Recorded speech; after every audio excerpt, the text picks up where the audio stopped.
నివేదిక ఇవ్వడానికి పంబాల వృత్తి కళాకారుల సంఘం నుండి హన్మకొండ, వరంగల్, ములుగు, భూపాలపల్లి, జనగామ జిల్లాల నుండి మా పంబాల కళాకారులు అందరూ వచ్చి మా యొక్క స్థితిగతుల మీద నివేదిక ఇవ్వడం జరిగింది.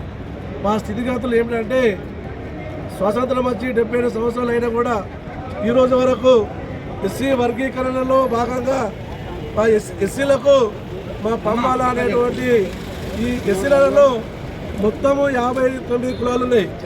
అందులో కేవలం మాలా మాదిగ తప్ప కిందనటువంటి 57 కులాల వారికి ఈ రోజు వరకు కూడా ఈ చట్టసభలలో కానీ లేదా పెద్ద పెద్ద గెజిటెడ్ పదవులలో కానీ ఇప్పటి వరకు మాకు సంక్షేమ ఫలాలు అందలేదు.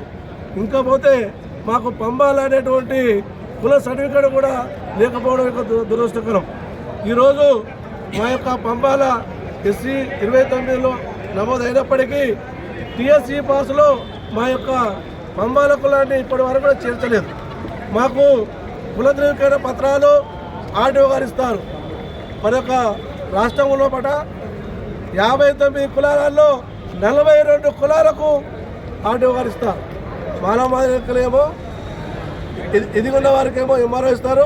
మేము మా పంబాల వృత్తి పోషమ్మ, మైసమ్మ, ఎల్లమ్మ, పెద్దమ్మ, మార్కమ్మ, పోలేరమ్మ అనేటువంటి గ్రామ దేవతలను కొలుసుకుంటూ ఆ యొక్క గ్రామ దేవతలలో బోనాల పండుగ లోపల ఆ యొక్క ఎల్లమ్మ గుళ్ళ ఒకట, పోషమ్మ గుళ్ళ ఒకట పట్టం వేసి ఈ గ్రామం లోపటి వారందరూ సుఖ సంతోషాలతో ఉండాలని మేము గ్రామానికి కాపుగా, గ్రామానికి పోతరాజుగా, గ్రామానికి పంబాల వారిగా గ్రామాన్ని కాపాడే దేవతలను కొలుసుకుంటాం. మేము ఉంటుంటే ఈరోజు కేవలం మానవ మాదిగలు మాత్రమే రిజర్వేషన్లు తీసుకొని పోవడం జరిగింది.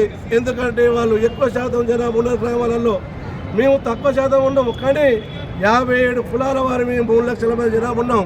మా పంబాల కులం వారు 33 జిల్లాలలో దాదాపుగా 1,00,000 పైచిలకు జనాభా ఉంది.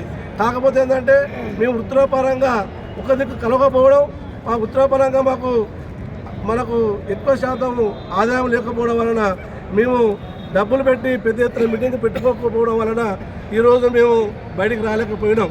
నిన్న మొన్న జరిగినటువంటి మాల సభలో కానీ, ఉండదైనటువంటి మాదిగ సభలో కానీ పంబాల వారికి ఈ కిందన్నటువంటి కులాలకు మేము ముందుకు వస్తామని ఎవరు కూడా చెప్పలేదు. అందుకోసమే మేముగా ముందుకు వచ్చి ప్రభుత్వానికి మమ్మల్ని ఏ గ్రూప్లో చేర్పించి మా యొక్క వెనుకబడిన పంబాల కులాలను ఒక జనాభా ప్రాతిపదిక